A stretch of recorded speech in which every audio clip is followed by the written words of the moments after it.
Et à partir, la question qui m'a beaucoup aidée, c'est à partir de quel moment c'est suffisant, it's enough. Tu vois. Mmh. Mais en fait, la question, enfin, ce qui s'est posé après, c'est, je me suis rendu compte que ça me rendait pas plus heureuse et que en fait j'avais un empire et je pouvais même le doubler, tripler la taille de cet empire. Mais du coup, la question c'était pourquoi faire. Et quand j'étais, tu vois, sur mon trône avec mon empire, 30 000 personnes dans le challenge, tu vois, plus de 2000 personnes formées, plus de 40 personnes dans l'équipe et tout.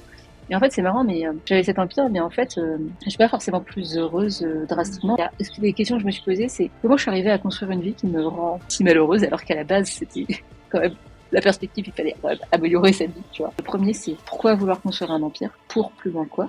Est-ce qu'en voulant construire des empires, on n'essaye pas juste de copier des standards et des modèles de réussite inspirés du patriarcat ou du capitalisme, qui réside dans le fait d'accumuler le plus de ressources possible de manière infinie. Et donc en fait finalement tu auras toujours un empire plus grand à construire, parce que même si tu construis ton propre empire, en fait il y aura toujours un empire plus grand, puis il y aura toujours l'autre Bien qui aura sûr. un empire plus grand, et puis voilà.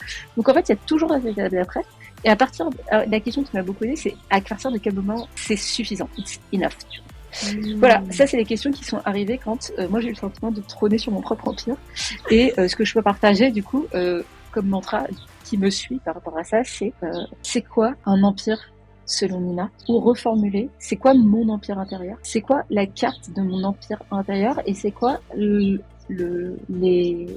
sources d'épanouissement de mon empire intérieur et comment j'évalue ma réussite intérieure en plus de la réussite extérieure, mais ça, il n'y a pas trop de problème. Mais c'est quoi mes indicateurs internes et ça, je pense que c'est quelque chose qu'on n'entend pas suffisamment. À quel point tu mets ton business au service de ta vie et comment tu t'assures d'alimenter ton empire personnel.